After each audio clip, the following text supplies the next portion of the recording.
I'm Craig Cackowski. I've been improvising for about 25 years. I started in college in Virginia. Then I moved to Chicago. I studied there with the late great Del Close at the Improv Olympic, now the I.O. Theater.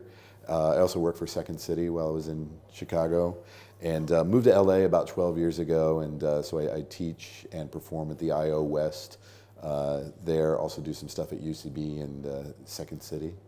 Well, I think comedy is a byproduct of doing improv right. If you do improv right, it'll often result in comedy. If you strive for comedy, you're going to swing and miss more often than you connect. So sometimes the best improvisers are the people who come from different backgrounds because they bring something unique to it that has nothing to do with theater or comedy. Every improviser is as unique as a snowflake. And actually in LA, I get mostly actors or people who think they're actors. And in Chicago, I had a broader range of people because they're not necessarily doing it to get involved with the entertainment industry in any way. So you would get some actors, you would get some writers, but you would also get, a mom, who had had her kids and wanted to go back and do something creative. You'd get business people who wanted to get better at cooperating within groups. You'd get shy people who want to come out of their shell as public speakers. You get some guy from the South Side, his friends told him is funny, and they'll give this improv thing a try. So it really can attract a broad range of backgrounds and perspectives, and that's what makes it great as an art form, is when you bring all these different people together and have them collaborate.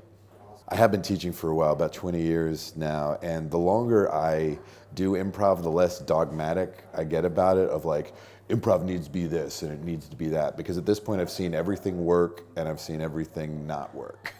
All the different philosophies and and different backgrounds that different theaters bring to it.